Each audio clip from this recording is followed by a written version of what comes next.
Picture this. You're dangling from a cliff, 200 feet above jagged rocks, your fingers bleeding as they desperately claw at stone. Your husband stands above you, watching you die. But here's the twist that'll blow your mind. He's not trying to save you. He's making sure you fall. Sarah Mitchell thought she had the perfect marriage, a successful husband, a beautiful home, and finally, after 3 years of trying, they were working on their relationship during a romantic mountain getaway. What she didn't know was that her loving husband had already spent her life insurance money in his head. What she didn't know was that his assistant was pregnant with his child. And what she definitely didn't know was that this wasn't a reconciliation trip. It was her execution. But sometimes the universe has other plans. Sometimes a billionaire in a helicopter appears at exactly the right moment.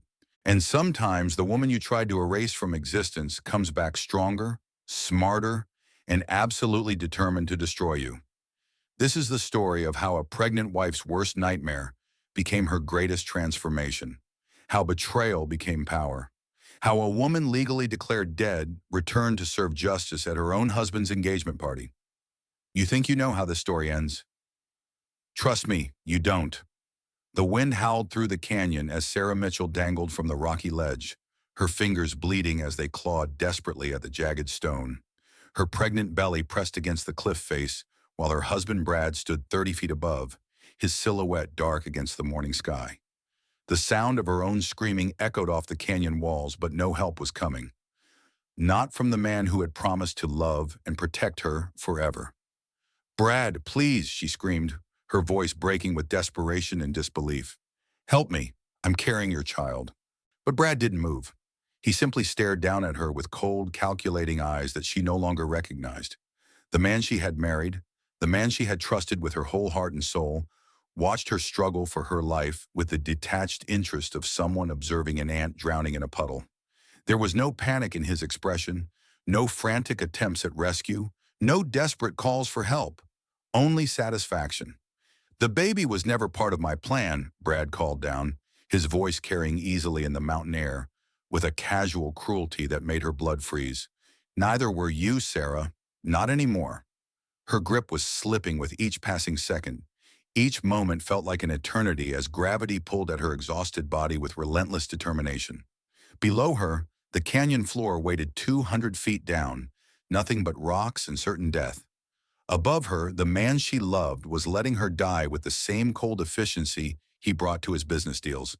But this nightmare had begun 48 hours earlier, in the safety of their suburban home, when Sarah had discovered the pregnancy test hidden in their bathroom drawer. Not hers, someone else's, someone who had been in her house, in her most private space, taking a test that would change everything about her world. The morning sun had streamed through their bedroom window as Sarah sat on their perfectly made bed, staring at the plastic stick in her trembling hands. Positive. The word blazed at her like an accusation. Someone else was pregnant, and that someone had been intimate enough with her husband to use their private bathroom, comfortable enough to leave evidence of her condition where Sarah might find it. The discovery felt like a physical blow, knocking the air from her lungs and leaving her gasping for breath in a room that suddenly felt too small and too warm. Sarah Elizabeth Mitchell had always prided herself on being perceptive, on reading situations and people with an accuracy that had served her well in her marketing career. But love had made her blind to the signs that her marriage was not just failing, but had been built on a foundation of lies from the very beginning. For months, she had ignored the warning signs that her marriage was crumbling beneath her feet. The late nights at the office that stretched into early morning hours, always with some urgent deadline or client emergency that couldn't wait. The way Brad's shirts carried the scent of unfamiliar perfume that was definitely not the fragrance he had given her for their anniversary. The hushed phone calls that ended abruptly the moment she entered the room, followed by Brad's explanation that it was just business, nothing she needed to worry her pretty head about. She had blamed his increasingly distant behavior on work stress, on the pressure of building his tech company from a startup into a major player in the industry. She had made excuses for his cold touches, his distracted kisses, his inability to maintain eye contact during their increasingly rare conversations. She had convinced herself that his emotional withdrawal was temporary, that once the business stabilized, once the latest crisis passed, Once they finally got pregnant and started the family they had planned, everything would return to the way it had been in the beginning. But the pregnancy test in her hands told a different story entirely. Her husband was having an affair, and his mistress was pregnant with a child that Sarah had been trying desperately to give him for 3 long, heartbreaking years. The irony was devastating and complete. Sarah had spent countless nights crying herself to sleep, wondering why her body wouldn't cooperate, why she couldn't give Brad the family he claimed to want so desperately. She had endured fertility treatments that left her bloated and emotional, hormone injections that made her feel like a stranger in her own skin, and the monthly heartbreak of negative pregnancy tests that felt like personal failures. Meanwhile, Brad had been creating life with someone else. Sarah! Brad's voice had drifted up from downstairs, warm and familiar, and now utterly false. Everything okay up there? You've been quiet this morning.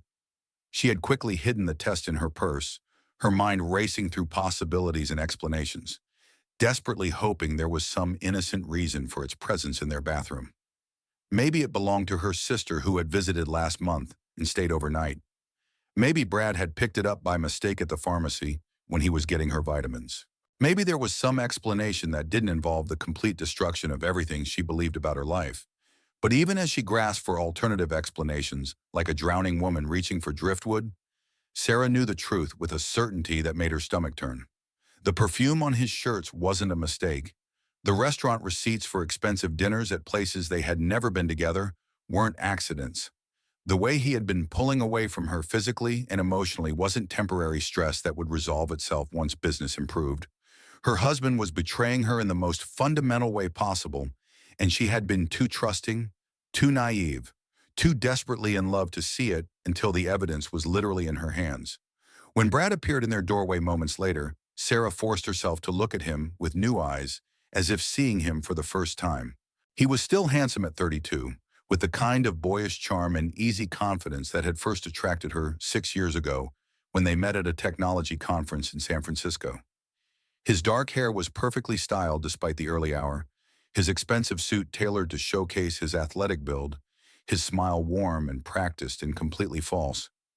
Everything about him seemed calculated now, as if she was finally seeing past the carefully constructed facade to the manipulator beneath. How had she missed it for so long? How had she been so blind to the performance he had been giving her for years? Just getting ready for work, she had said, proud of how steady her voice sounded, despite the earthquake happening inside her chest. Brad had crossed the room with the easy grace that had once made her heart flutter, kissing her forehead with the same gentle affection he showed her every morning. But now it felt like betrayal pressed against her skin, a mockery of the intimacy they had once shared. "I love you," he had whispered against her hair. The words that had once made her feel like the luckiest woman in the world now sounding hollow and rehearsed.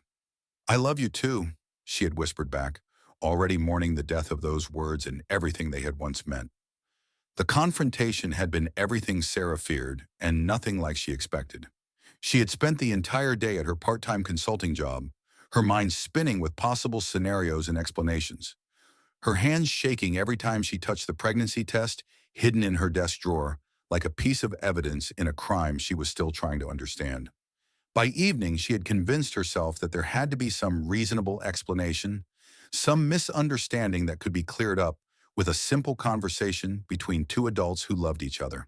Maybe the test belonged to Elena Torres, Brad's assistant, who had been feeling under the weather lately.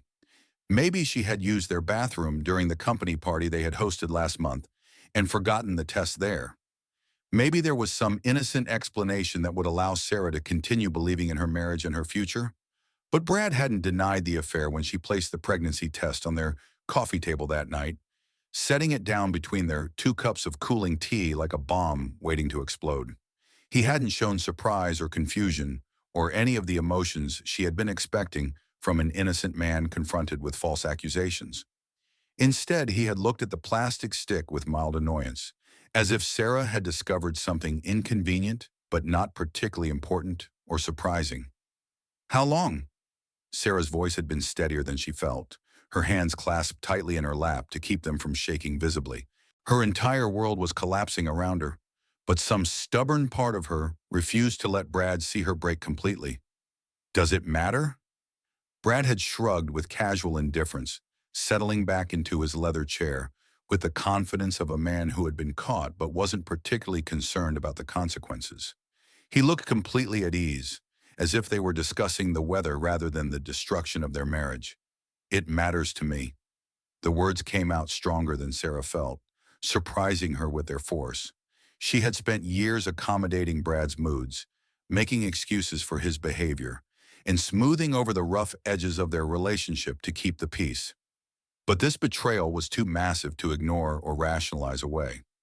6 months. Brad had examined his manicured fingernails with more interest than he showed his wife's pain, his tone conversational and matter-of-fact. Maybe 7. Time flies when you're having fun. Elena's good at her job, Sarah. All aspects of it. Elena Torres. Sarah's mind immediately conjured an image of Brad's assistant, a beautiful young woman with dark hair, knowing eyes, and the kind of sophisticated confidence that came from growing up in the city.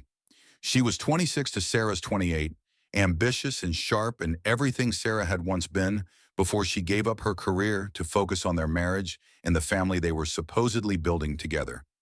Elena had seemed so competent, so dedicated to her work, always staying late to help Brad with important projects and traveling with him to business conferences where Sarah wasn't welcome, because wives would be a distraction. Now Sarah understood exactly what that dedication entailed and why wives weren't invited to witness it. The casual cruelty in Brad's voice had stolen Sarah's breath and left her reeling. This wasn't the man who had proposed to her in Central Park 3 years ago, getting down on one knee in the snow while tourists took pictures and applauded. This wasn't the man who had cried when she miscarried 8 months into their marriage, holding her while she sobbed and promising that they would try again when she was ready. This wasn't the man who had held her through endless nights of grief and disappointment when month after month produced negative pregnancy tests and another cycle of hope, followed by devastating disappointment. Or maybe it was exactly who he had always been, and she had been too blind with love and hope to see the predator hiding behind the romantic gestures and sweet words. "I want you to leave," Sarah had said, surprised by the strength in her own voice and the clarity of her decision. "Pack your things and get out. Tonight." Brad had laughed then, a sound devoid of humor that made Sarah's skin crawl and her stomach turn. The laughter went on too long, echoing in their living room like the sound of something precious breaking beyond repair. "Leave? Sarah, sweetheart, I think you're confused about how this works."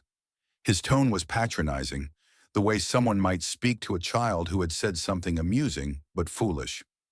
"I think you've misunderstood the nature of our relationship and your position in it." "What do you mean?" "I mean this house is in both our names, which makes it legally mine as much as yours. My business accounts are joint accounts, which means your money is my money.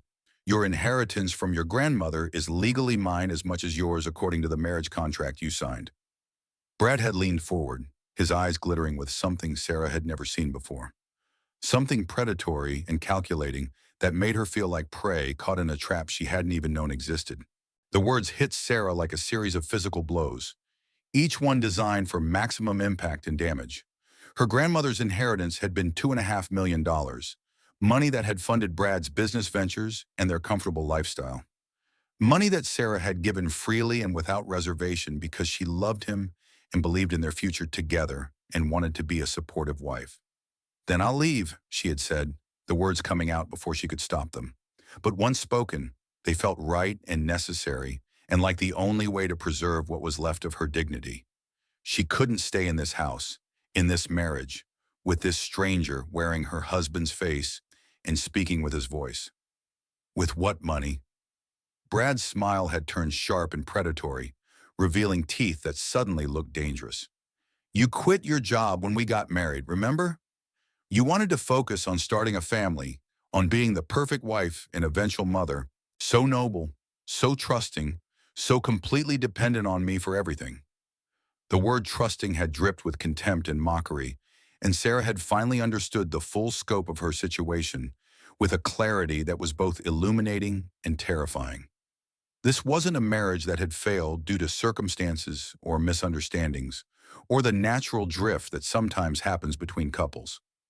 This was a trap that had finally sprung, a carefully constructed prison that she had walked into willingly with her eyes wide open and her heart full of love. Brad had isolated her systematically over the course of their 3-year marriage, each step so small and reasonable that she hadn't noticed the cage being built around her until it was too late to escape. He had convinced her to quit her successful marketing job, telling her that his business was successful enough to support them both and that her energy would be better spent on creating the family they both wanted. He had encouraged her to rely on him for all financial decisions, praising her for being above the mundane concerns of money management and allowing him to handle all the boring details of their life together. Every choice that had seemed loving and protective at the time now revealed itself as another bar in the cage he had built around her, with patience and skill. "You planned this," she had whispered, the full scope of his betrayal finally becoming clear. "All of it. The marriage, the isolation, everything." "I planned to be happy," Brad had replied, standing and straightening his tie with the same casual efficiency he brought to everything in his life. "You were supposed to be temporary, Sarah, a stepping stone to something better, but you proved more useful than I expected, so I kept you around longer than originally planned." "Useful how?" "Your grandmother's money funded my business when the banks wouldn't give me loans. Your connections in the marketing world opened doors that would have taken me years to open on my own. Your trust made everything so easy, so smooth, so much simpler than it would have been with someone more suspicious or experienced." Brad had checked his phone, already dismissing her as if she were an employee he had just fired and no longer needed to consider. "Elena understands what I need from a partner. She's ambitious, focused on the future, rather than dwelling on domestic fantasies and unrealistic expectations about love and family." "What about the baby you wanted? The family we were building together?" "Elena's pregnant. I'm getting my family. Just not with you." The words had hit Sarah like physical blows, each one designed to cause maximum damage to her already shattered sense of reality. Everything she had believed about her life, her marriage, her future, crumbled in that moment like a house of cards in a strong wind. She was 28 years old, unemployed by choice, emotionally destroyed, and legally tied to a man who saw her as nothing more than a financial convenience and source of funding for his real life with another woman. "I could divorce you," she had said weakly, grasping for any weapon in a fight she was already losing and didn't understand how to win. "You could try." Brad had gathered his car keys and wallet, preparing to leave her alone with the wreckage of everything she had believed about her life. "But divorce is expensive, Sarah. Lawyers are expensive. Fighting me in court's expensive. And you don't have any money that isn't also mine, any assets that I don't have equal claim to, any resources that I can't tie up in legal proceedings for years." He had started toward the door, then paused with his hand on the doorframe. "Elena and I are going away for the weekend. Some mountain resort she's been wanting to try. Don't wait up." After he left, Sarah had sat alone in their living room until dawn, staring at the pregnancy test that represented another woman's future, while her own world collapsed around her in slow motion. She had thought about calling someone for help or support, but Brad had been right about her isolation. Her friends had drifted away during the marriage as she became more focused on domestic life and less available for the social activities that had once been important to her. Her parents lived across the country and barely called anymore, having been gradually convinced by Brad that their frequent contact was unhealthy and preventing Sarah from fully committing to her new life as a wife. By morning, Sarah had made a decision. She wouldn't let Brad win completely. She would find a way to reclaim her life, even if it meant starting over with nothing and rebuilding everything from scratch. She was young, intelligent, and capable, and she refused to let one man's betrayal destroy her completely. But Brad had one more move to make, and it would nearly destroy her in ways she couldn't imagine. The call had come at 7 in the morning, just as Sarah was making coffee with hands that still shook from the previous night's confrontation and the sleepless hours that had followed. She had barely closed her eyes, her mind spinning through possibilities and escape routes, all of which seemed to lead to the same conclusion. She was trapped in a marriage with a man who saw her as property rather than a person. Brad's name on her phone screen made her stomach clench with dread, but she answered anyway, hoping against hope that he had somehow come to his senses overnight and was calling to apologize. Sarah, baby, I'm so sorry. His voice was soft, remorseful, nothing like the cold stranger who had shattered her world 12 hours earlier. I was tired, stressed about the quarterly reports and the Henderson merger.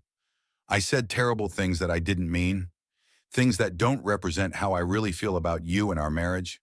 Can you forgive me? Sarah had gripped the phone tighter, her free hand wrapped around her coffee mug like an anchor in a storm that threatened to sweep her away. The whiplash from his sudden change in tone was almost as devastating as his cruelty had been, leaving her dizzy and confused and desperate for something solid to hold on to. Brad, don't do this. Don't pretend last night didn't happen. It did happen, and I hate myself for it. Elna means nothing to me, Sarah. She's just someone who was there when I was weak and scared about our future, about the pressure I'm under at work. But you're my wife. You're the woman I love, the only woman I've ever truly loved. The words she had longed to hear sounded hollow now, but some treacherous part of her heart still wanted to believe them with a desperation that frightened her. That was the cruelest part of emotional manipulation, Sarah was learning. It fed on the love that remained even after trust had died, using that love as a weapon against the very person who felt it. The pregnancy test, Brad. She's having your baby. She's lying. Brad's voice carried just the right note of frustrated honesty, the tone of a man wrongfully accused of something terrible. She's trying to trap me, to break up our marriage so she can get her hands on what we've built together. But I know it's not mine, Sarah. I've been careful. I would never risk our future for someone like her. Sarah closed her eyes, wanting desperately to believe him, despite everything her rational mind was telling her. The alternative was too devastating to accept completely. If their entire marriage had been a lie, if every moment of love and tenderness had been calculated manipulation, then she had been living as a stranger to her own life for 3 years. I don't know what to believe anymore, she whispered, hating how weak and lost she sounded. Then let me prove it to you. Come away with me this weekend. Just the two of us. Like it used to be in the beginning, when we couldn't get enough of each other. No phones, no distractions, no Elena, no work pressures. Just us talking and remembering why we fell in love and figuring out how to save what we've built together. Where? That mountain resort we talked about visiting last year. The one with the hiking trails and the beautiful views that you bookmarked on your computer. We'll have time to think, to reconnect, to figure out how to move forward together. Sarah had hesitated, every instinct screaming warnings she couldn't quite articulate or understand. But the alternative was facing the complete destruction of her life, the loss of everything she had believed in and worked for, and she wasn't ready for that level of devastation. Some part of her still wanted to believe that the man she had loved for 6 years was still in there somewhere, buried beneath the stranger who had emerged the night before. Okay, she had said finally, but Brad, if you're lying to me about any of this, if this is some kind of game or manipulation, I'm not lying, baby. I love you more than life itself. Let me prove it to you. 3 hours later, they were driving up the winding mountain road toward the resort, Brad's hand covering hers on the center console with the same gentle possessiveness that had once made her feel cherished and protected. He was being everything she remembered from their early days together and everything she had missed during the months of his growing distance. Attentive, romantic, gentle, funny. He brought her favorite coffee from the shop near their house, played their wedding song on the radio, told her stories about his childhood that made her laugh despite everything that had happened between them. It was easy to pretend, in that car climbing toward the sky through pine forests and mountain meadows, that the previous night had been some terrible nightmare that they could wake up from together. Easy to believe that their marriage could be saved, that the man she loved was still somewhere inside the stranger who had crushed her spirit with such casual cruelty. The mountain air was crisp and clean when they arrived at the resort, a rustic lodge perched on the edge of a spectacular canyon that took Sarah's breath away. Other couples walked the trails hand in hand, their laughter echoing off the rock walls and mixing with the sound of wind through the pine trees. Children ran through the lobby while their parents checked in, the sound of family happiness that Sarah had always imagined for her own future, filling the space with joy and hope. It's beautiful, Sarah had said, meaning it completely. The view stretched for miles in every direction, an endless expanse of wilderness that made their problems seem small and manageable and far away from the real world. Not as beautiful as you, Brad had replied, kissing her temple with the same tenderness that had made her fall in love with him 6 years ago. That evening, they had dinner by candlelight in the resort's restaurant, talking carefully around the painful subjects that threatened to destroy them, focusing instead on shared memories and tentative hopes for the future. Brad was charming and attentive, asking thoughtful questions and listening to her answers with the kind of focused attention that had once made her feel like the most interesting woman in the world. He asked about her dreams, her fears, her hopes for their future together, and seemed genuinely interested in her responses. Other diners smiled at them approvingly, seeing a couple working through their problems with grace and love and mutual respect. The waitress commented on what a lovely couple they made, how obvious their love for each other was, how lucky they were to have found each other. "I want us to try again," Brad had said over dessert, his eyes sincere and loving in the flickering candlelight. "Really try this time. No more late nights at the office. No more letting work come between us. No more taking each other for granted. You're the most important thing in my life, Sarah. I lost sight of that, but I want to make it right. What about Elena? I'll transfer her to another department first thing Monday morning. Better yet, I'll fire her completely. I don't want anything or anyone coming between us ever again." Sarah had almost convinced herself that everything would be okay. Almost. Brad was saying all the right things, making all the right promises, showing her the attention and affection she had been craving for months. The man across from her was the man she had married, the man who had held her when she cried, the man who had promised to love her forever. But that night, alone in their cabin while Brad showered, Sarah had found his phone buzzing with text messages. The name on the screen made her blood freeze and her hands shake. Elena Torres. Against every instinct, against every principle she had about privacy and trust in relationships, Sarah had opened the messages. What she read there destroyed the last of her hope and revealed the true depth of Brad's deception. The text messages on Brad's phone painted a picture so horrifying that Sarah's hands shook violently as she read them in the dim light of their cabin bathroom, her heart pounding so hard she was afraid Brad would hear it over the sound of the running shower. Each word was a knife to her heart, each message confirmation that the man she loved was planning something unthinkable and monstrous. "Elena, is it done yet? I'm getting impatient sitting here waiting for news. The longer we wait, the more suspicious people will become about the timing.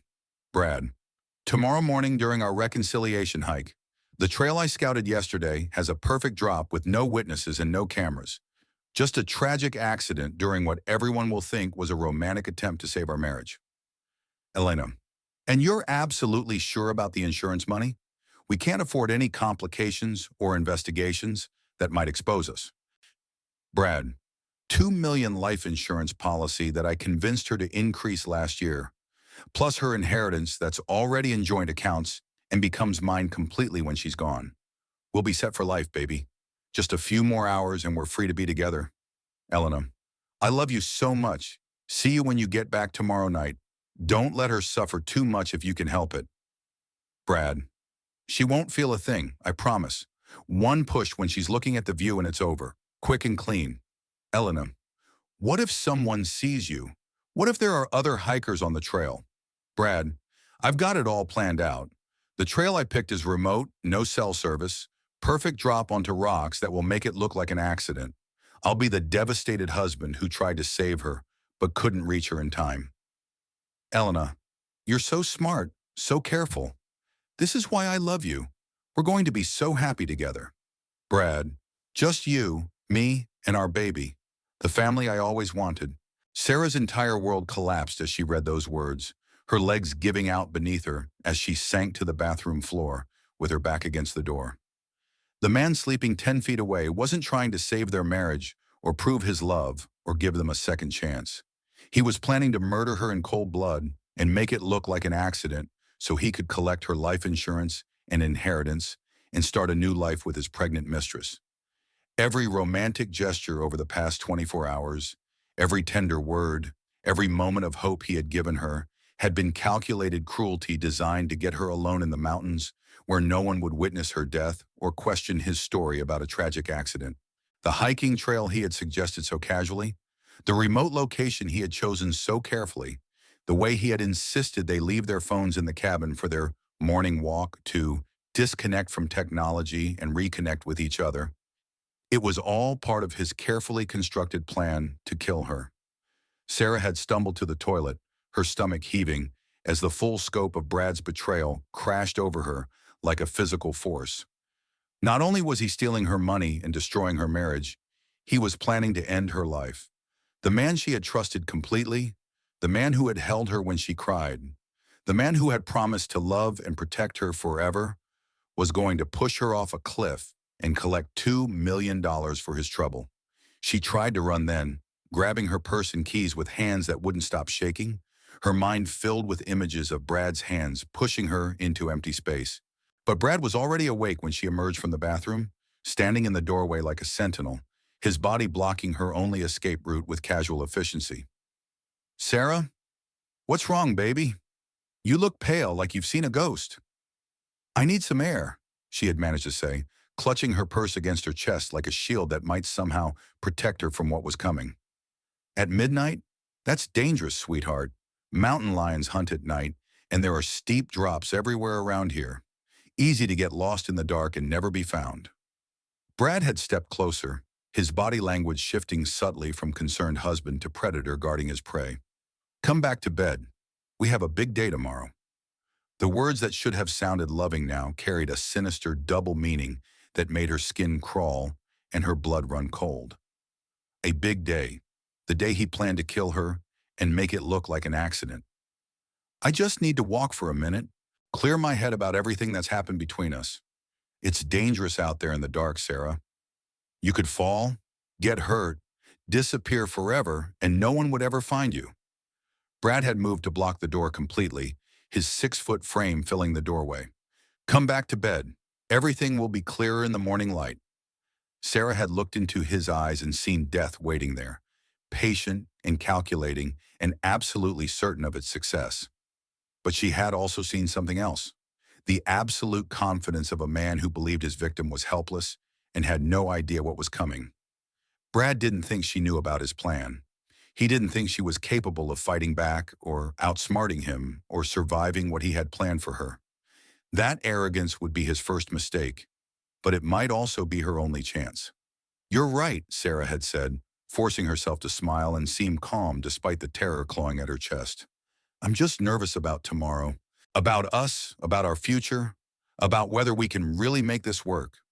"Everything's going to be perfect tomorrow," Brad had replied, and the promise in his voice had made her skin crawl with its hidden meaning. "I guarantee it will be a day we'll never forget." Sarah had returned to bed, but she hadn't slept a single moment. She had lain beside her would-be killer, staring at the ceiling and planning her own survival with the desperate creativity of someone who knew she had only hours left to live. She couldn't run. Brad would catch her before she reached her car, and even if she escaped, he would just find another opportunity to kill her. She couldn't call for help. He had insisted they leave their phones behind to disconnect from the world, and the nearest help was miles away down winding mountain roads. Her only chance was to turn Brad's plan against him somehow, to find a way to survive what was coming and expose him for what he really was before he could complete his plan and disappear with Elena and their unborn child. As dawn broke over the mountains, painting the sky in shades of pink and gold that would have been beautiful under any other circumstances, Sarah had made peace with the possibility that she might not survive the day. But she was determined that if she died, Brad wouldn't profit from it. She would leave evidence, create doubt, make sure that even if he succeeded in killing her, his perfect crime would eventually unravel. She had written a letter on resort stationery, explaining everything she had discovered about Brad's affair and his plan to kill her, and hidden it in her suitcase where housekeeping would eventually find it. She had scratched Brad's initials and the date into the wooden dresser with her engagement ring, where investigators might notice them if they looked carefully enough. She had left a trail of evidence that would point to murder rather than accident, insurance fraud rather than tragic misfortune. Then she had kissed her sleeping husband goodbye, tasting the betrayal on his lips and prepared to fight for her life with everything she had. The trail Brad chose was perfect for murder, and Sarah could see why he had selected it so carefully during his scouting trip the day before. It wound along the edge of a steep canyon with stunning views that would naturally draw tourists to the very edge where the ground fell away into nothing but air and death. The wooden railings were waist-high at best, more suggestion than protection, and there were multiple spots where someone could easily slip or be pushed without any witnesses to see what really happened. Anyone could have an accident here. Anyone could fall. It would be so easy to believe that a distraught wife, overwhelmed by emotion during a reconciliation hike, had simply gotten too close to the edge while trying to get a better view of the spectacular canyon below. "Isn't this incredible?" Brad had said as they walked, his arm around Sarah's shoulders in a gesture that now felt more like restraint than affection. "Look at that view. It makes you feel so small and insignificant compared to the power of nature."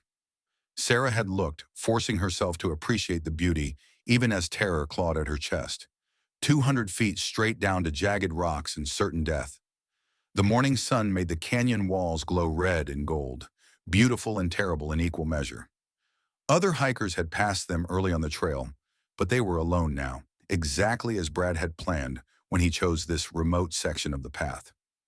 "It makes you feel so small," Sarah had replied, trying to keep her voice steady and normal.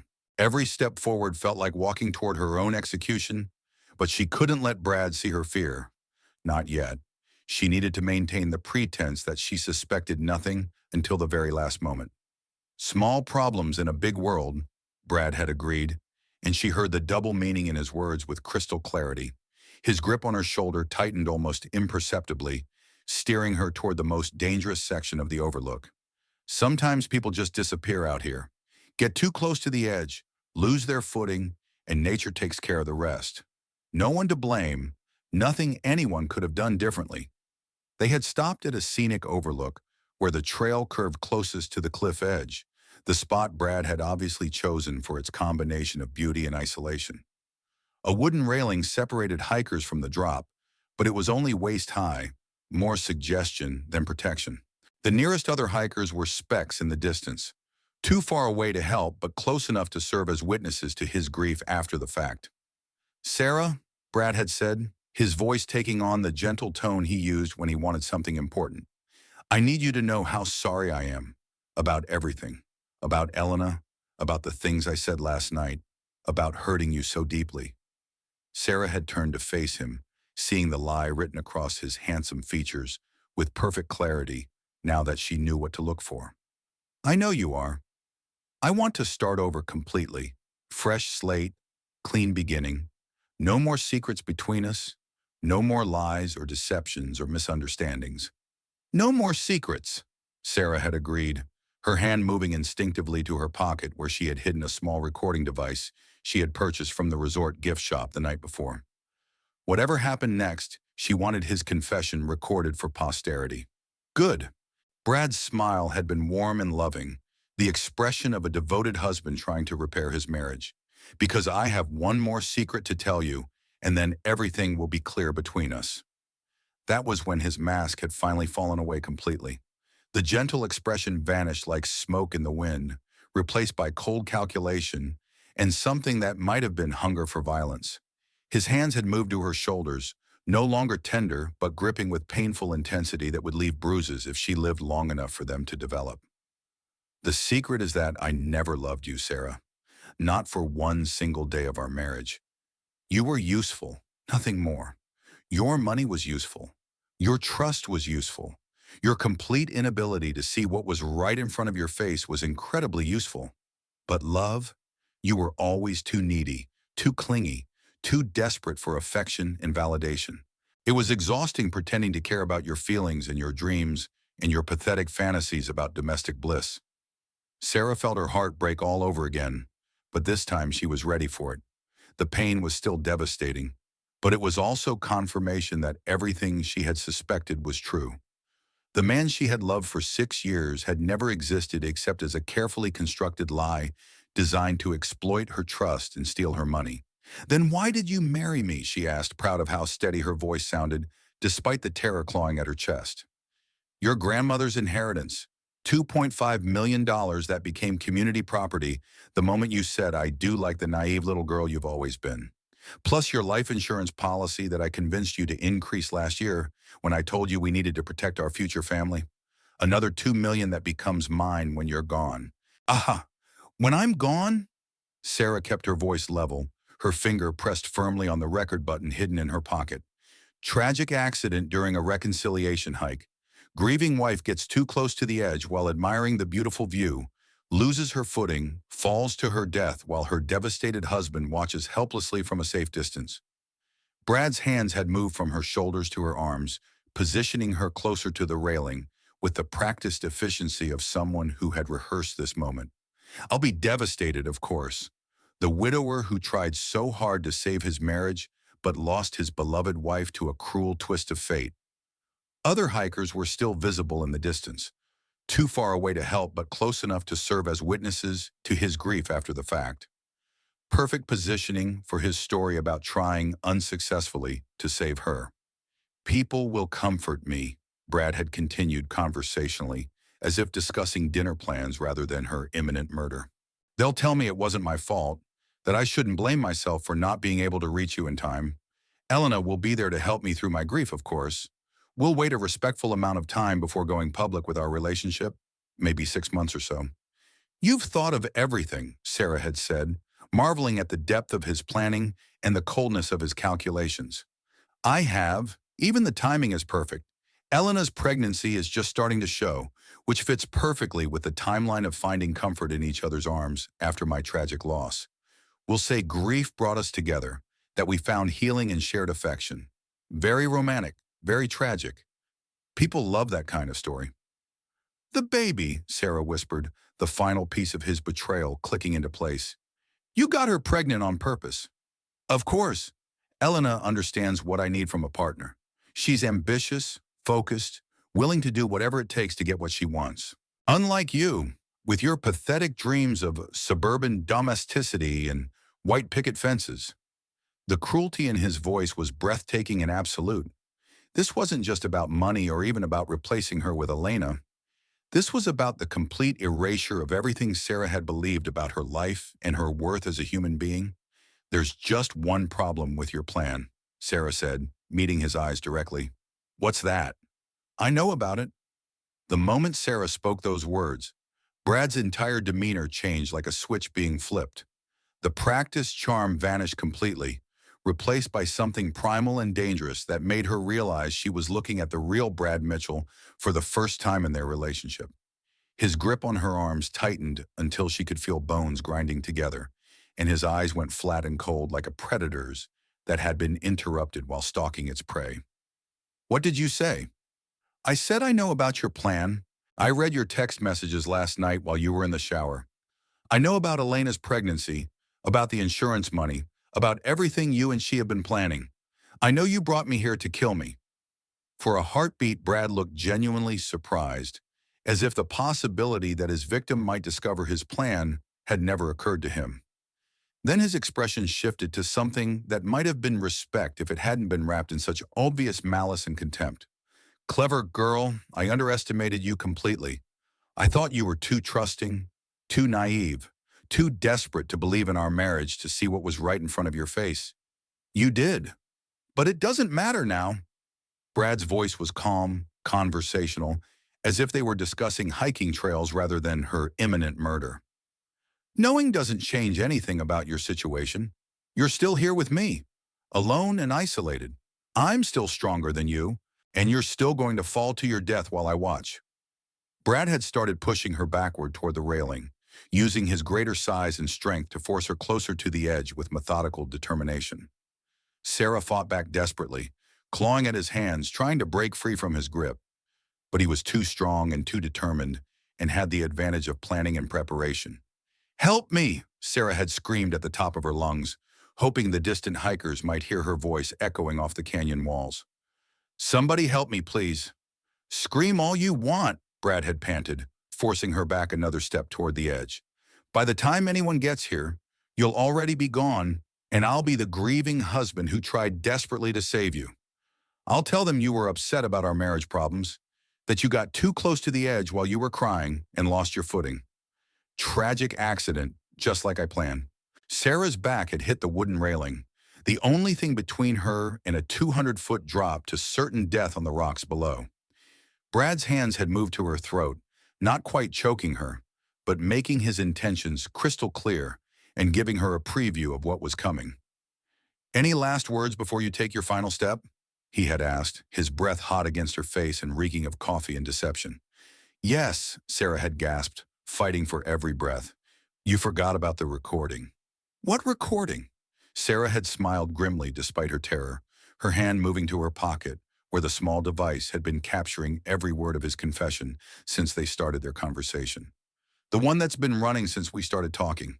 Every word you just said, every threat you just made, every detail of your plan, all of it recorded for posterity." Brad's eyes had widened with shock and then narrowed with fury so intense it seemed to radiate heat. "Give it to me right now." "Never." That was when Brad had snapped completely. With a roar of rage that echoed off the canyon walls like thunder, he had shoved Sarah with all his strength, sending her tumbling backward over the railing into empty space and what should have been certain death. The fall had lasted forever, and no time at all. Sarah screamed as the ground vanished beneath her feet, her arms windmilling desperately as she plummeted toward the rocks below at terminal velocity. The canyon walls rushed past in a blur of red stone in morning sunlight, and for a terrifying moment she thought this was how her story would end. Broken on the rocks at the bottom of a canyon while her husband collected insurance money and built a new life with his pregnant mistress. Then something had caught her fall with bone-jarring impact. A narrow ledge jutting out from the cliff face, barely wide enough to support her body, but strong enough to stop her descent and save her life. Sarah hit it hard, the impact driving the air from her lungs and sending waves of pain through her ribs and back. But she was alive against all odds. Above her, Brad's face had appeared at the edge of the overlook, silhouetted against the morning sky.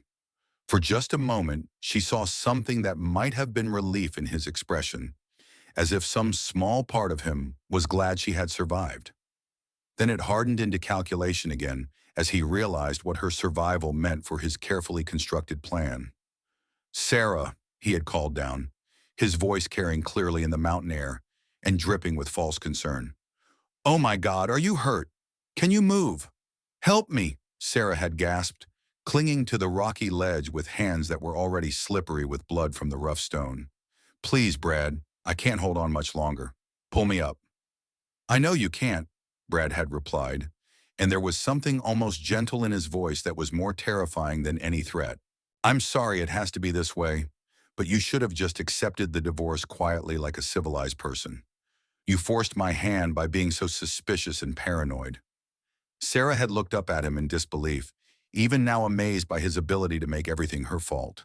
Even after confessing to planning her murder, he was trying to make this about her failures as a wife, rather than his crimes as a human being.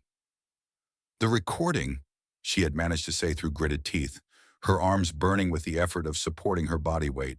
"It's still running. Everyone will know what you did to me." "Will they?" Brad had smiled down at her with genuine amusement, as if she had said something particularly naive. "A recording device that goes over a cliff with your body? I don't think anyone will ever find it among all those rocks and debris at the bottom of the canyon." He had been right, of course. Even if the device survived the fall, which was highly unlikely, no one would think to look for it among the rocks and debris at the bottom of the canyon. Brad would collect her broken body, weep over her tragic death, and walk away a wealthy widower with a clean conscience and a perfect alibi that no one would ever question. Sarah's grip had started to slip, her strength ebbing away with each passing second. Her arms burned with the effort of supporting her body weight, and she could feel her fingers losing their hold on the stone, despite her desperate efforts to hang on. The rough stone was tearing her palms to shreds, and her ribs screamed in agony from the impact with the ledge. Below her, the canyon floor waited with patient inevitability, promising an end to her pain and struggle. It would be so easy to just let go, to stop fighting, to accept that Brad had won and that her story would end here on this remote mountain trail where no one would ever know the truth about what really happened. But just as her fingers began to lose their hold on the stone, she had heard the most beautiful sound in the world, the distant sound of helicopter rotors echoing off the canyon walls like mechanical thunder. The helicopter had appeared like something out of a dream or a miracle, black and sleek against the morning sky with the kind of expensive sophistication that marked it as belonging to someone with serious money and resources. It hovered over the canyon with mechanical precision, the downdraft from its rotors creating whirlwinds of dust and debris that made it hard to see clearly, but filled Sarah with hope for the first time since she had discovered Brad's text messages. Sarah had barely dared to hope that salvation was possible. Helicopters passed over these mountains regularly, tourists taking scenic flights, search and rescue operations, wealthy thrill seekers exploring the wilderness from above, with expensive equipment and professional pilots.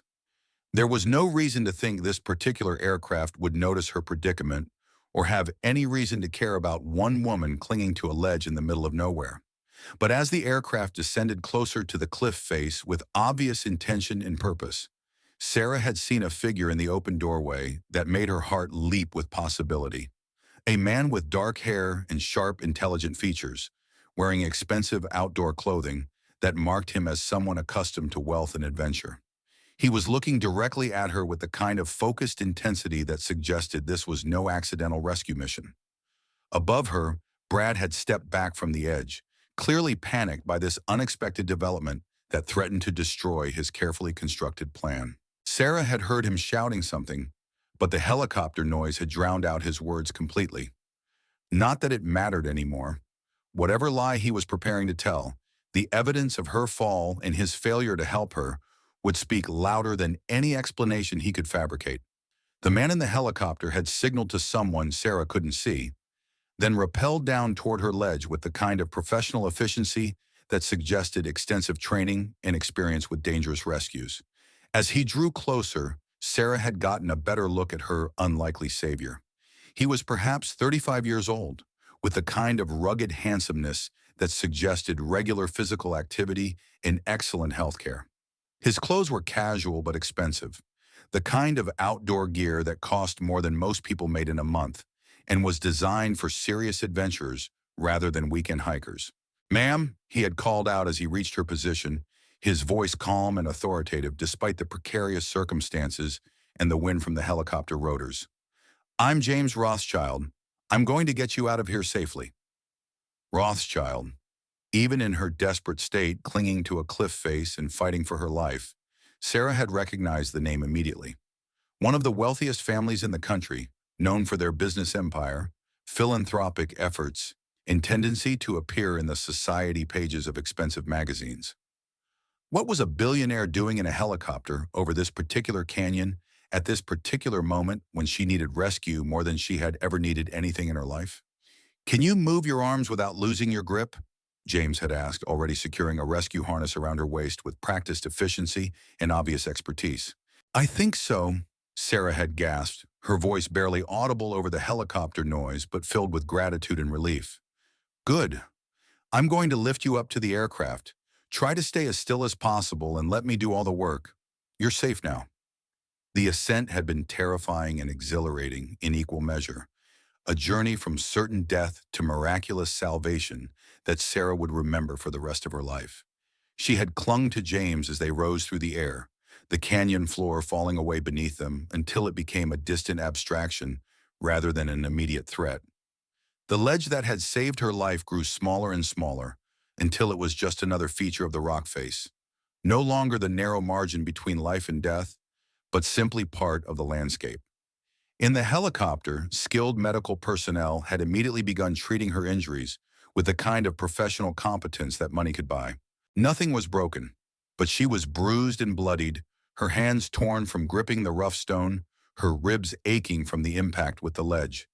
They cleaned her wounds, checked her vital signs, and assured her that she would make a full recovery from her ordeal. "What's your name?" James had asked as the medical team worked, his voice gentle but commanding, in the way of someone accustomed to being in charge of important situations. "Sarah Mitchell." "And the man up there?" James had gestured toward the cliff edge where Brad was still visible, now frantically waving his arms in what was presumably meant to look like distress rather than the panic of a murderer whose plan had been interrupted. "My husband," Sarah had said, the words bitter in her mouth and weighted with betrayal. "He pushed me. He tried to kill me for the insurance money." James's expression had hardened with cold fury, but he hadn't seemed surprised by her revelation. "We'll deal with that. Right now, let's focus on getting you proper medical attention and somewhere safe where he can't reach you." As the helicopter had banked away from the canyon, Sarah had caught a glimpse of Brad standing alone on the trail, his figure growing smaller and more insignificant with distance. Even from far away, she could see his fury and frustration at the failure of his perfect plan. His carefully orchestrated murder had been interrupted by the last thing he could have anticipated. A billionaire with a helicopter who happened to be in exactly the right place at exactly the right time to save her life. But as they flew toward the city in safety, Sarah had realized that her rescue was only the beginning of her problems, not the end of them. She was still legally married to a man who had tried to kill her and would undoubtedly try again if he discovered she had survived. She had no money of her own, no job to return to, no support system beyond the kindness of a wealthy stranger who had no reason to help her beyond basic human decency. The fight for her life was over, but the fight for justice in her future was just beginning. "Where are we going?" Sarah had asked James as the helicopter angled toward a gleaming medical facility that looked more like a luxury hotel than a hospital. "Somewhere safe where you can recover and we can figure out how to handle your husband," James had replied, his tone suggesting that he was not a man who left important details to chance. "We'll make sure you get the best possible care, and then we'll discuss what comes next." There had been something in his voice and manner that suggested James Rothschild was not someone who walked away from problems once he became involved in them. Sarah didn't know why he had been in that helicopter at that exact moment, or why he seemed so determined to help a complete stranger, but she was grateful beyond words for his intervention.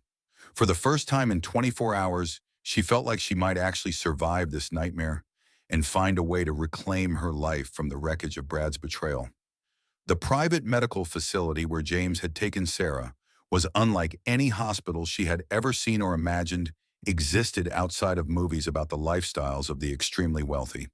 The rooms looked more like five-star hotel suites than medical wards, complete with floor-to-ceiling windows overlooking manicured gardens, original artwork on the walls, and furniture that probably cost more than most people's cars.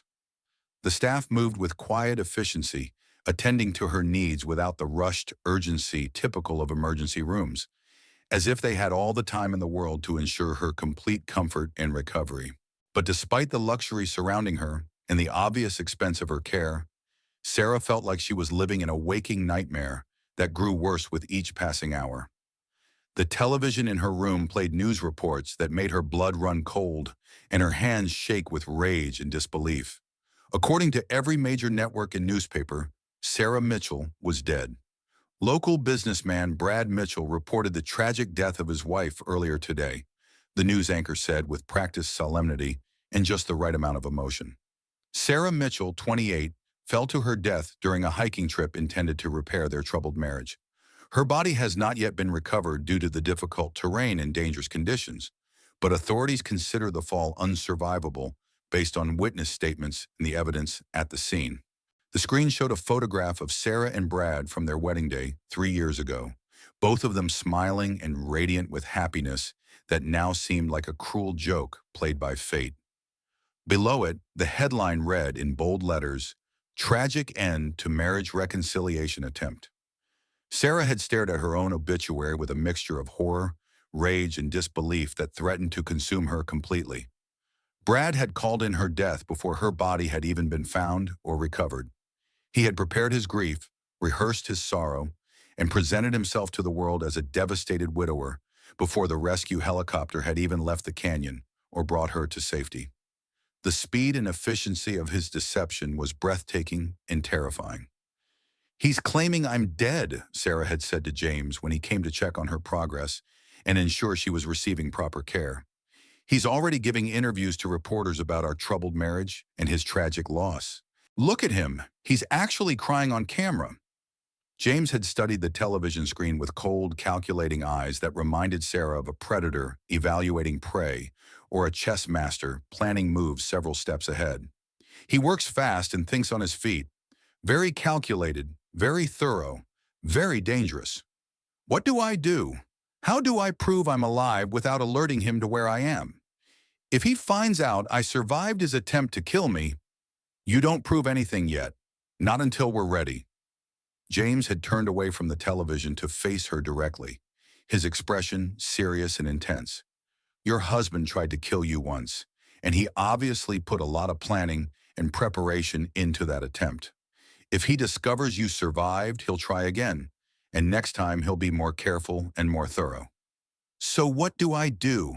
Stay hidden forever while he profits from my supposed death? Right now, your supposed death gives you the one advantage you've never had in this relationship with him. What's that? He thinks he's won completely. He thinks his plan worked perfectly, and he's gotten away with murder. Over the next few days, Sarah had watched in fascination, disgust, and growing fury as Brad played his role of grieving widower to absolute perfection. He appeared on local television multiple times, always dignified in his grief, speaking about their marriage with just the right mixture of love, regret, and hopeful determination that had been tragically cut short.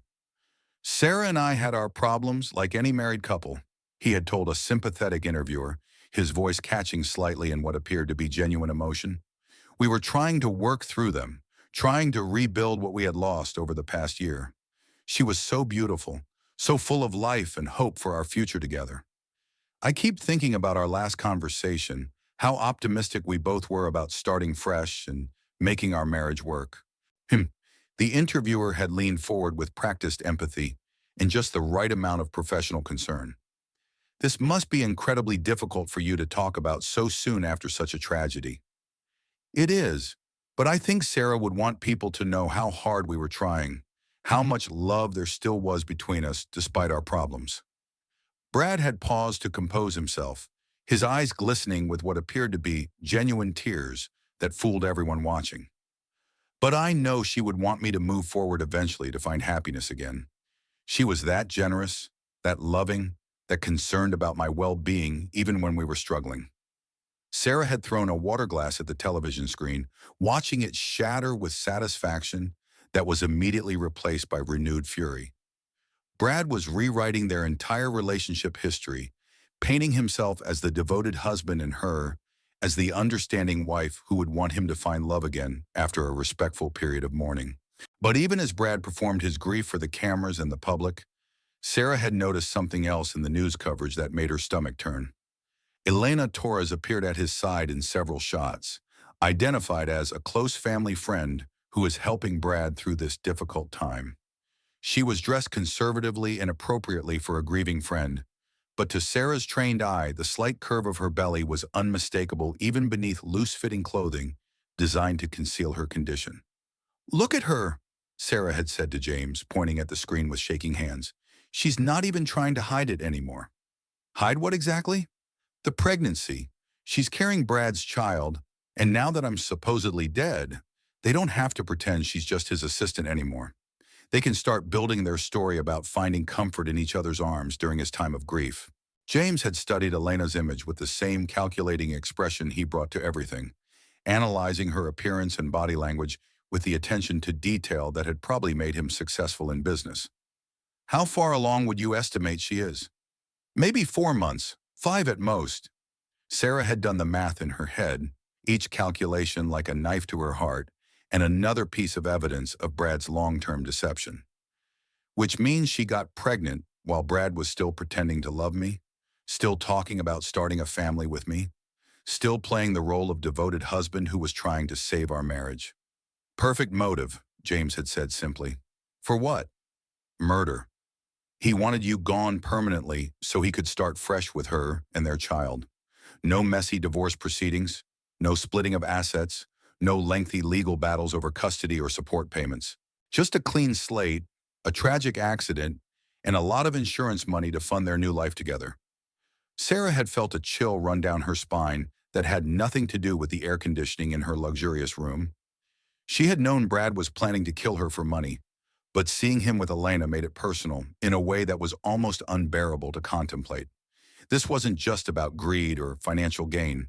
It was about replacement, about erasure, about wanting her to disappear so completely that he could pretend their marriage had never happened and start over with a clean conscience. "What do we do now?" Sarah had asked, feeling overwhelmed by the scope of the problem and her own powerlessness to fight back against someone who had all the advantages. "Now you disappear completely while I do some investigating of my own.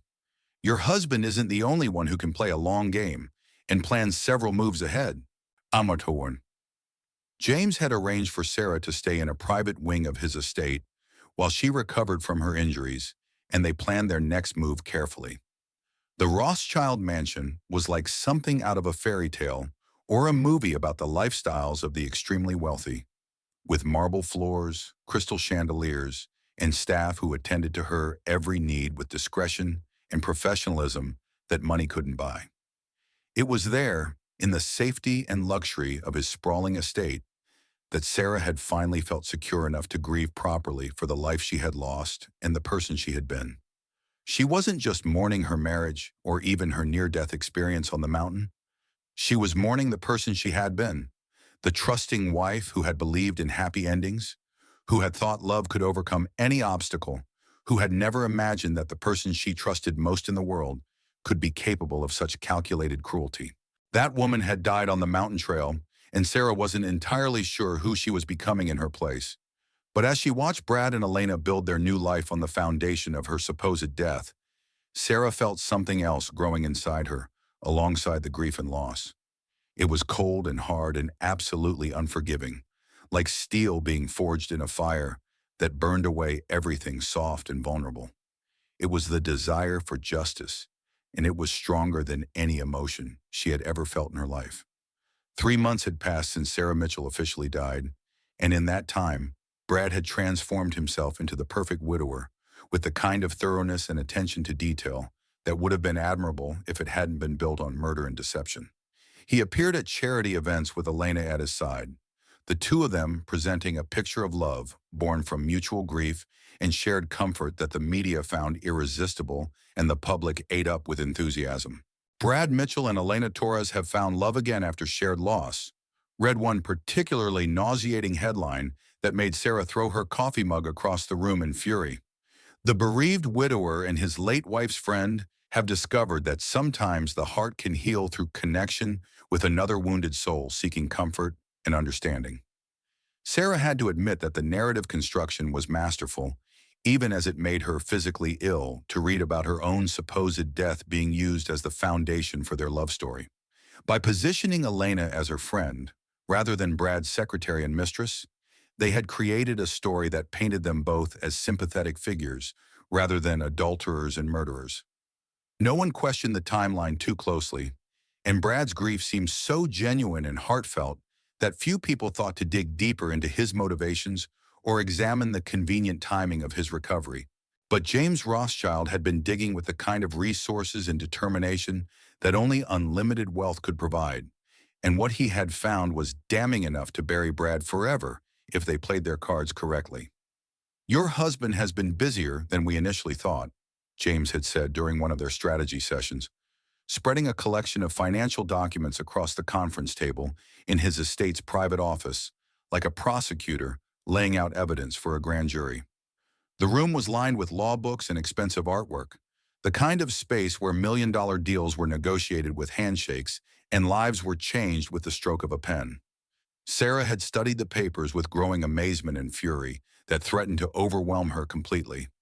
Bank accounts, investment portfolios, real estate holdings, everything she had brought to the marriage was being systematically converted to cash and moved into accounts that only Brad could access.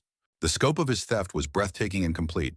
"How is any of this legal?" she had asked, though she suspected she already knew the answer. "It's not, technically speaking. As your husband, he has some access to joint assets during normal circumstances, but this level of liquidation should require probate court approval and oversight. He's gambling that no one will scrutinize the transactions too closely, and so far he's been absolutely right in that assumption." "And the insurance money?" $2.2 million paid out last week without any questions or investigations. The insurance company was completely satisfied with the death certificate and police report. No body required given the circumstances of the fall and the dangerous terrain. Sarah had felt sick with rage and helplessness. Not only had Brad tried to kill her, but he was actively profiting from her supposed death while building a new life with his pregnant mistress. The injustice of it was overwhelming and complete, made worse by the fact that she was powerless to stop it as long as the world believed she was dead and buried. "We have to stop him," she had said, her hands clenching into fists that she wanted to use to destroy something, anything that would make her feel less powerless. "We will, but we need to be smart and strategic about how we do it. Your husband has committed multiple felonies, attempted murder, insurance fraud, theft, conspiracy, but proving it will require more than just your testimony. We need hard evidence that will stand up in court and convince a jury beyond reasonable doubt." That was where James's resources had proved invaluable in ways that Sarah could never have imagined. Over the following weeks, he had assembled a team of private investigators, forensic accountants, and legal experts who worked with the kind of efficiency and thoroughness that only unlimited funding could provide. They operated like a sophisticated intelligence agency, gathering information and building a case with methodical precision. They had discovered that Brad's financial crimes extended far beyond just stealing Sarah's assets and insurance money. He had been embezzling from his own business partners for months, using Sarah's inheritance as collateral for loans he never intended to repay, and building his entire lifestyle on a foundation of fraud and deception that went back years before he had even met her. "He's not just a would-be murderer," James had explained during one of their strategy sessions. "He's a career criminal who got lucky when he married you. Your money and your trust gave him access to a level of wealth and respectability he could never have achieved on his own merit or through legitimate means. So what's our plan for destroying him? We're going to give him exactly what he wants," James had said with a smile that didn't reach his eyes and promised terrible things for Brad Mitchell. "We're going to let him think he's won completely and gotten away with perfect murder. And then we're going to destroy him in the most public and humiliating way possible." The plan James had devised was elegant in its simplicity and devastating in its potential impact. They would wait until Brad felt completely secure in his new life, until he had married Elena and fully integrated himself into high society as a respectable widower who had found love again after tragedy. Then, at the moment when his victory seemed most complete and unassailable, Sarah would return from the dead like a vengeful ghost. "The shock value alone will be devastating to his composure," James had explained, with obvious satisfaction. "But more importantly, it will force him to make mistakes and reveal his true nature in front of witnesses. Criminals who think they're safe get careless, and careless criminals make confessions that destroy them." Sarah had agreed to the plan wholeheartedly, but the waiting had been agony that tested her patience and resolve every single day. Every morning she watched Brad and Elena build their happiness on the foundation of her supposed death. Every evening, she saw him accept sympathy and support from people who believed his lies about being a grieving widower. Every night she remained dead to the world while her would-be murderer walked free and profited from his crime with impunity. During this time of exile and preparation, Sarah had begun to change in ways that surprised even her and would have amazed anyone who had known the trusting, naive woman she had been before Brad's betrayal. The soft vulnerability that had once defined her features was replaced by something harder and more determined. She worked out with James's personal trainer, studied law and finance with tutors he provided, and learned to channel her rage into cold, calculated planning that would have made Brad proud if he could have seen it. The woman who had fallen off that cliff had been a victim, helpless and trusting, and completely unprepared for the cruelty that humans were capable of inflicting on each other. The woman who would eventually rise from the dead would be something much more dangerous and formidable. "You're different," James had observed one evening as they reviewed the latest intelligence on Brad's activities and planned the final stages of their revenge. "How so?" "Stronger, more focused, more dangerous. The woman I rescued from that ledge was broken by betrayal and barely hanging on to life. The woman sitting across from me now looks like she could take on the world and win without breaking a sweat." Sarah had considered this assessment carefully. Maybe I needed to die to become who I was meant to be all along. And who is that? Someone who doesn't let people like Brad Mitchell win. Someone who fights back and makes them pay for their crimes. But finally, after months of careful preparation and surveillance, James had given her the signal she had been waiting for with growing anticipation. "It's time," he had said simply. The venue James had chosen for Sarah's resurrection was absolutely perfect for maximum impact and public humiliation. Brad and Elena's engagement party, held at an exclusive country club, attended by everyone who mattered in their social circle. The guest list included business partners, socialites, media figures, and city officials. Exactly the kind of influential audience whose witness would make denial impossible and ensure that the story would spread like wildfire through every important circle in the city. Sarah had stood in the bathroom of the country club, staring at her reflection in the ornate mirror and marveling at how much she had changed in the months since her supposed death. She looked different, stronger, more dangerous. The soft vulnerability that had once made her easy prey had been replaced by something that would make Brad Mitchell very, very sorry he had ever tried to destroy her. Tonight, she would stop being a victim and start being something much more terrifying. Tonight, she would become the ghost who would haunt Brad Mitchell for the rest of his miserable life. The country club ballroom was magnificent, decorated in gold and crystal for Brad and Elena's engagement celebration, with the kind of extravagance that money could buy and taste could refine. 200 of the city's most influential people mingled beneath chandeliers that cost more than most people's annual salaries, sipping champagne that was older than some of the guests, and offering congratulations to the happy couple who had found love after tragedy struck their lives. Brad looked every inch the successful businessman and grieving widower in his custom tuxedo, perfectly tailored to showcase his athletic build and expensive enough to signal his prosperity without being ostentatious. He moved through the crowd with practiced ease, accepting condolences for his tragic loss and best wishes for his new beginning, with equal grace and apparent sincerity. Elena glowed beside him in a flowing gown that artfully concealed her advancing pregnancy, the picture of a woman who had found unexpected love after helping a friend through the darkest period of his life. "Such a beautiful story," Sarah heard one society matron say as she moved through the crowd unrecognized. Her new appearance and the simple fact that everyone believed she was dead providing perfect camouflage. To think that these two souls found each other in their darkest hour, that love could bloom even in the ashes of tragedy. It just proves that God has a plan for everyone, even when we can't see it ourselves. Sarah had to bite her tongue to keep from laughing out loud, or perhaps screaming at the top of her lungs. The choice between the two reactions seemed dangerously close as she listened to the guests praise Brad's courage in opening his heart again, and Elena's selflessness in helping him heal from his devastating loss. She had changed significantly in the months since her supposed death, and the transformation was both physical and psychological. Her hair was shorter and darker, her clothes more sophisticated and expensive thanks to James's resources, her bearing more confident and commanding. Combined with the simple fact that everyone believed she was dead and buried, it was enough to let her move through the party without immediate recognition from people who had known her in her previous life. But she wouldn't remain anonymous for much longer. James appeared at her elbow, impeccably dressed in a tuxedo that probably cost more than her first car, and radiating the kind of casual authority that comes with unlimited wealth and the power to change lives with a phone call.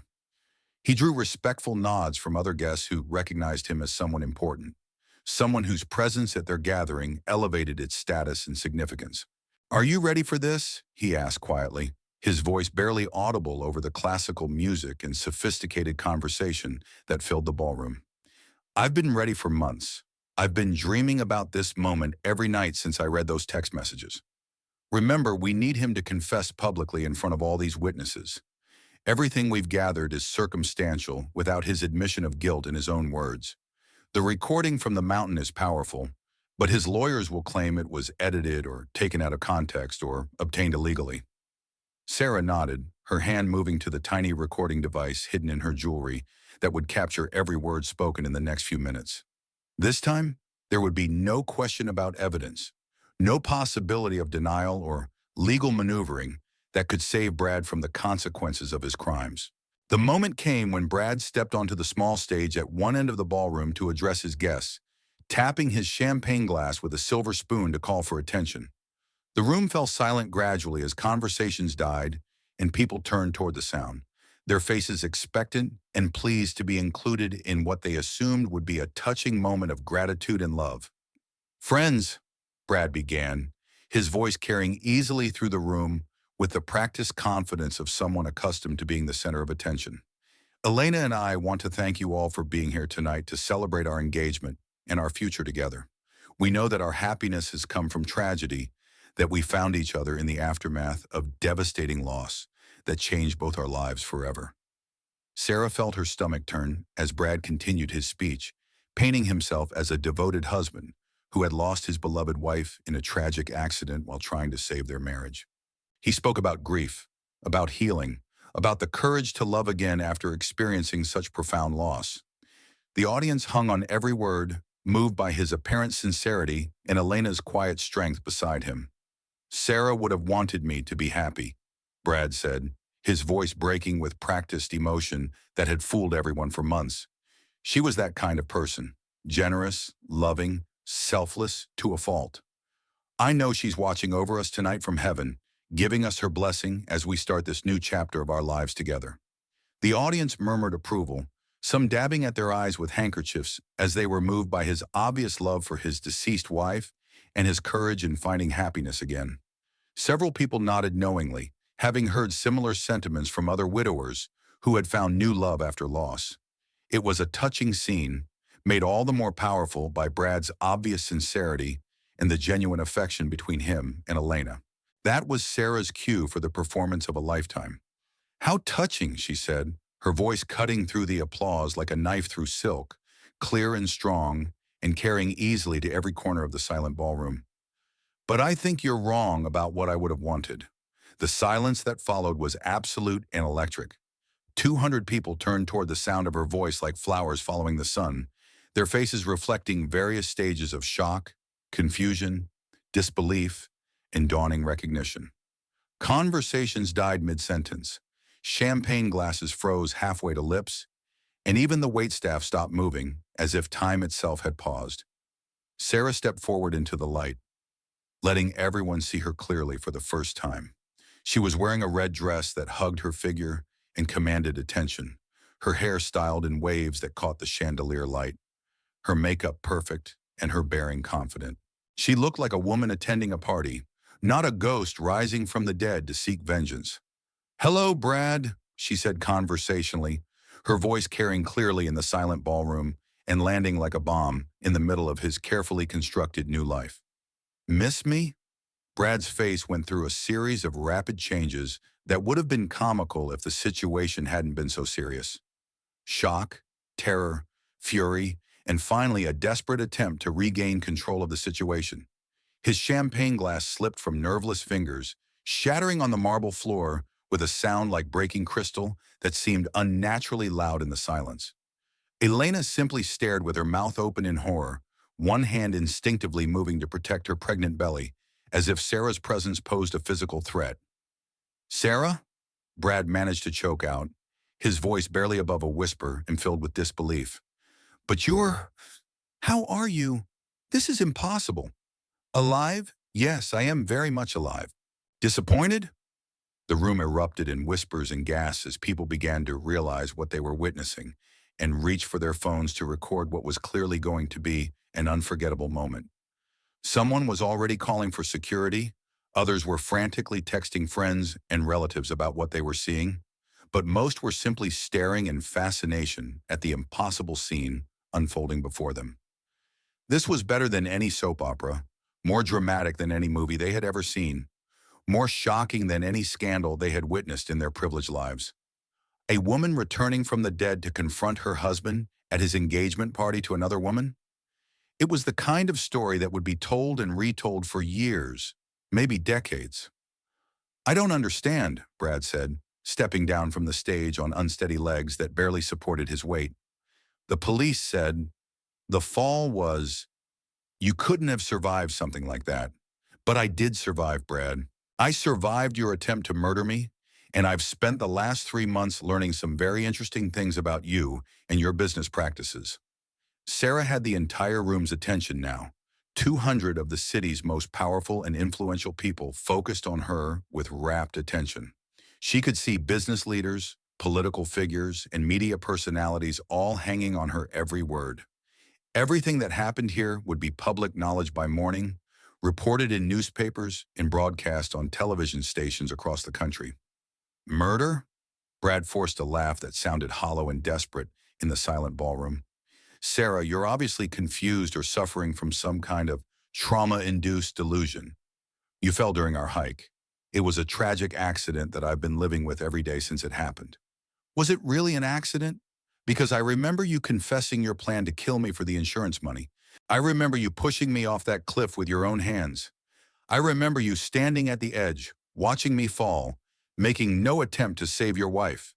The crowd gasped collectively, the sound like wind rushing through the ballroom. People exchanged shocked glances and began whispering more urgently to each other as the implications of Sarah's words sank in. You're clearly suffering from some kind of mental breakdown brought on by the trauma, Brad said, but sweat was beading on his forehead despite the air conditioning, and his voice lacked conviction. The trauma of the fall, being alone in the wilderness for months, it's obviously affected your memory and your ability to distinguish reality from hallucination. Has it? Sarah pulled out her phone with theatrical timing and pressed play on an audio file that she had been saving for this exact moment. Brad's voice filled the room, crystal clear and utterly damning in its casual cruelty. The secret is that I never loved you, Sarah. Not for one day of our marriage. You were useful. Your money was useful. Your trust was useful. The recording continued, playing Brad's full confession in its entirety for everyone to hear. His admission that he had married her for money, his detailed plan to murder her for insurance, his mockery of her trust and love, his cruel dismissal of everything they had supposedly shared together. Every word was captured with perfect clarity, every threat and callous observation preserved for posterity and broadcast to the most influential people in the city. When the recording ended, the silence was deafening and pregnant with shock. Brad stood frozen in the center of the ballroom, his face pale and his hands shaking visibly. Elena had backed away from him as if he were contaminated, her own face a mask of horror and betrayal as she realized the full scope of what the man she loved had done and what it meant for her own future. That's not... I never said... That recording is fake, Brad stammered, but the evidence was irrefutable, and his protest sounded weak and desperate even to his own ears. Oh, but you did say all of that and more, Sarah said with gentle firmness, advancing on him like a predator stalking wounded prey. You planned my death down to the smallest detail, executed your plan with cold precision, and then collected my insurance money while playing the grieving widower for months. Very thorough, very calculated, very professional.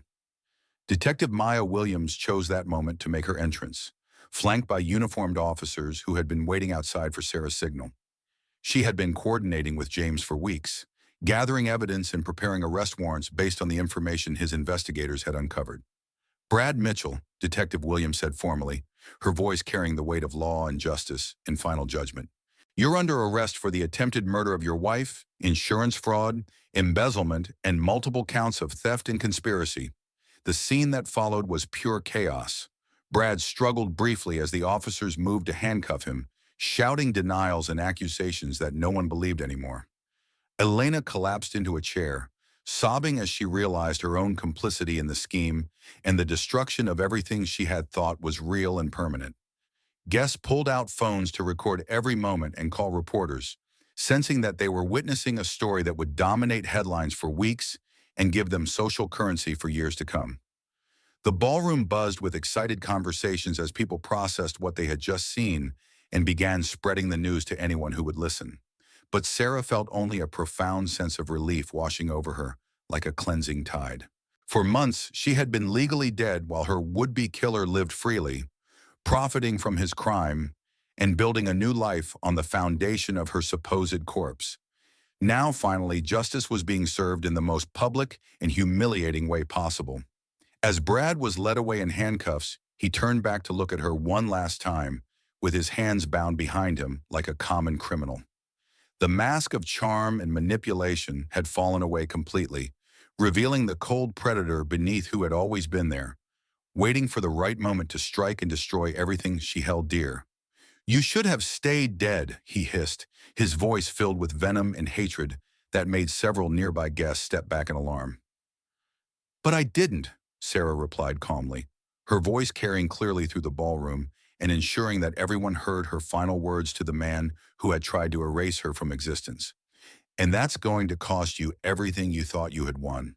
6 months later, Sarah stood in a courthouse packed with reporters and spectators and watched Brad Mitchell sentenced to 25 years to life for attempted murder, insurance fraud, embezzlement, and a host of other charges that James's investigators had uncovered during their thorough examination of his business practices. Elena received a shorter sentence for her role in the conspiracy, but both of their lives were effectively over, their reputations destroyed beyond any possibility of redemption. The trial had been a media sensation, covered by every major news outlet and dissected by legal experts who marveled at the audacity of Brad's scheme and the poetic justice of his downfall. Sarah had testified with calm precision, her voice never wavering as she described the betrayal and attempted murder in clinical detail that left no room for doubt about Brad's guilt. She had reclaimed her assets, her identity, and her future with the help of James's legal team. More importantly, she had found something she never expected to discover in the aftermath of such devastating betrayal: love with James Rothschild, the man who had saved her life and helped her reclaim it from the ashes of her supposed death. As they walked out of the courthouse together into the bright sunshine of a new day, Sarah reflected on how completely her life had changed since that morning on the mountain trail.